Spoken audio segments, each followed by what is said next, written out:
Dahulu kala, di suatu desa kecil dekat lembah yang asri, tersebutlah dua bersahabat bernama Embro dan Pipo. Mereka adalah tipe pemuda yang berambisi untuk menjadi orang terkaya di desanya. Mereka kerap membicarakan impian dan ambisi mereka itu akan kekayaan, kehidupan, dan gaya hidup yang ingin mereka miliki nantinya.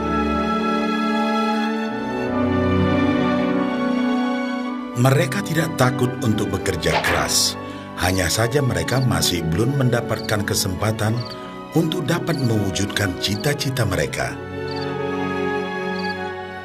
Tanpa putus asa, mereka terus mencari dan mencoba gagasan-gagasan baru untuk mendapatkan kesempatan tersebut.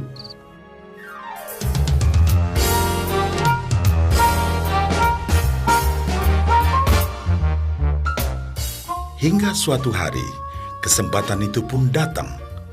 Desa mereka membutuhkan lebih banyak air. Oleh karena itu, kepala desa mempekerjakan Embro dan Pipo untuk mengambil air dari mata air di gunung untuk dibawa ke tempat penampungan di desa. Mereka akan dibayar sesuai dengan banyaknya air yang dapat mereka bawa.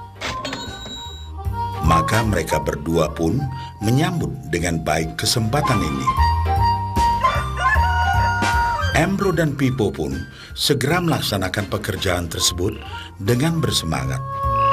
Setiap hari, sejak pagi hingga sore, mereka bergegas menuju mata air dengan membawa ember masing-masing. Mereka bekerja keras untuk membawa air sebanyak mungkin ke tempat penampungan air di desa.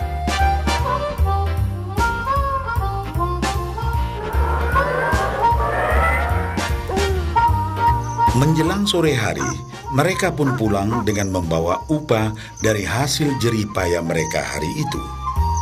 Embro merasa puas sekali dengan pekerjaannya itu dan besarnya upah yang ia dapatkan. Dia yakin bahwa dengan pekerjaannya ini, ia bisa segera mewujudkan cita-citanya.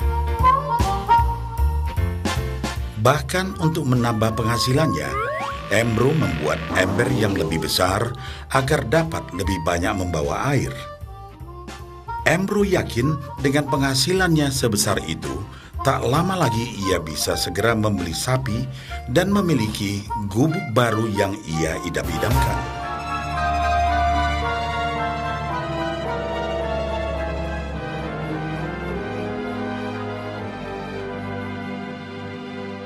Lain halnya dengan Pipo.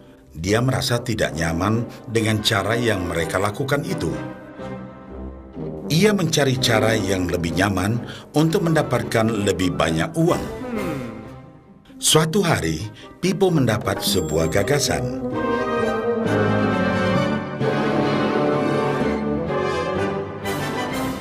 Ia berniat membangun sebuah saluran pipa yang akan mengalirkan air dari mata air langsung ke tempat penampungan air di desa. Dengan saluran pipa tersebut, ia akan mendapat lebih banyak air tanpa perlu lagi membawa ember ke mata air. Ia sangat antusias dengan gagasannya ini. Pipo pun mulai menceritakan gagasannya ini kepada Embro dan mengajaknya bekerja sama. Tetapi Embro tidak sependapat. Ia bahkan mentertawakan gagasan Pipo tersebut karena merasa dirinya mampu mendapatkan lebih banyak uang. Embro pun lebih sering lagi mengambil air dengan ember dan bahkan menggunakan ember yang lebih besar agar dapat membawa lebih banyak air ke desanya. Dengan cara ini, Embro yakin penghasilannya akan meningkat.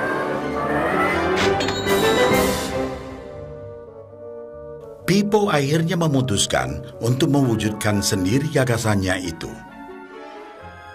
Dia mengerti bahwa tidaklah mudah untuk membangun dan menyelesaikan saluran pipa tersebut. Dibutuhkan beberapa tahun untuk bisa menyelesaikan dan menikmati hasilnya. Namun tekadnya telah bulat. Ia pun tetap bekerja mengangkat air dengan ember setiap hari seperti biasa. Tetapi di akhir minggu dan setiap ada waktu luang, Pipo bekerja keras menggali tanah yang banyak berbatu untuk membangun saluran pipanya.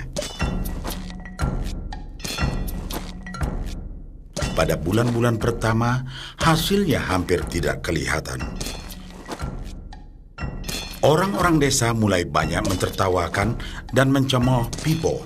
Mereka menjulukinya Pipo si manusia saluran pipa.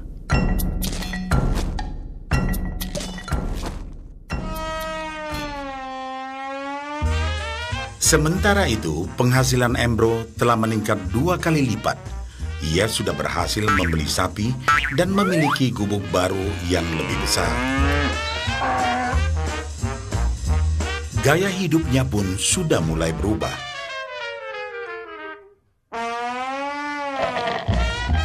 Ia sering menghabiskan waktu sepulang kerja di bar, menikmati hasil jerih payahnya mengangkat ember. Namun, tanpa disadari, badan Embro kini mulai jadi bungkuk karena begitu beratnya ia harus mengangkat ember besar setiap hari. Raut mukanya pun terlihat kelelahan.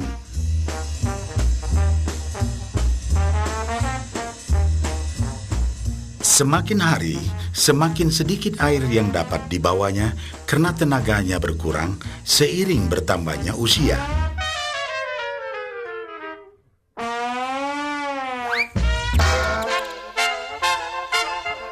Bulan berganti bulan, tahun berganti tahun.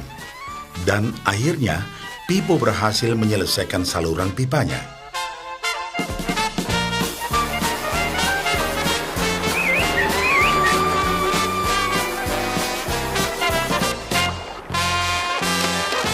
Kini, tanpa perlu bersusah payah mengangkat ember, Pipo akan mendapat lebih banyak uang berkat air yang terus mengalir memenuhi tong-tong air di tempat penampungan. Air terus mengalir tanpa henti, bahkan saat ia tidur, makan, ataupun saat pergi berlibur. Pipo pun puas dan bangga. Berkat tekad dan kerja keras, kini penghasilannya pun mengalir tiada henti, seiring aliran air di saluran pipanya.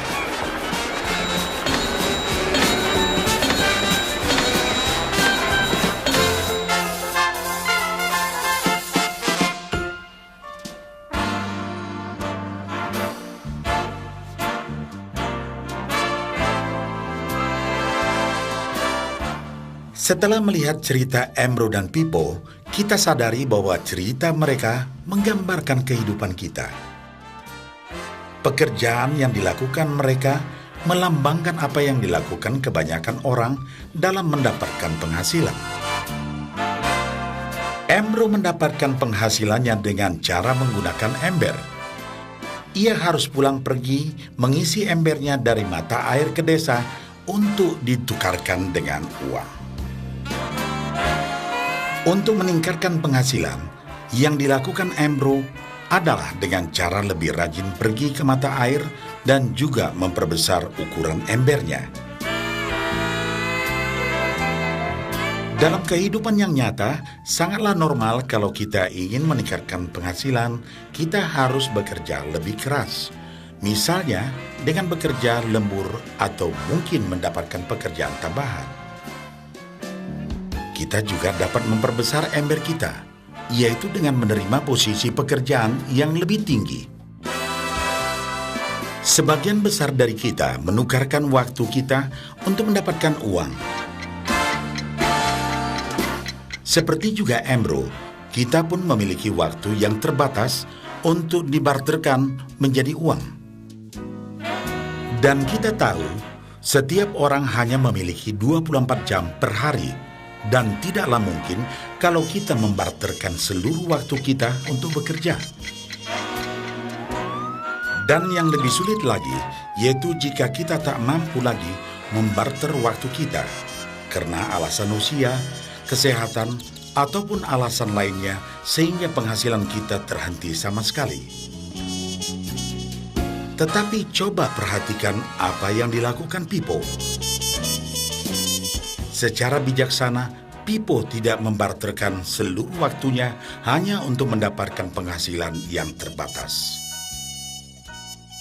Tetapi dia menggunakan sebagian waktu yang dimilikinya untuk membangun saluran pipa, karena dia tahu bahwa saluran pipa ini akan mendatangkan penghasilan yang berkesinambungan tanpa dia harus membarterkan seluruh waktunya. Dia tahu bahwa suatu hari nanti, mungkin karena alasan usia atau kesehatan, dia akan tidak dapat lagi membarterkan waktunya dengan uang. Sedangkan bila ia mampu mewujudkan gagasan saluran pipanya itu, dia hanya perlu bekerja keras sekali saja untuk membangun saluran pipa. Setelah saluran pipa selesai, maka penghasilan akan terus mengalir bagi Pipo. Pipo telah menunjukkan kepada kita bahwa untuk mendapatkan penghasilan, kita tidak selalu harus dengan cara barter waktu dengan uang. Ada cara lain yang lebih baik. Bagaimana dengan Anda?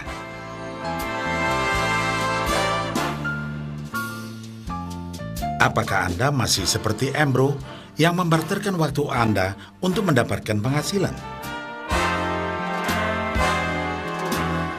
Atau Anda ingin mengikuti jejak Pipo dengan mulai membangun saluran pipa untuk mendapatkan penghasilan yang berkesinambungan?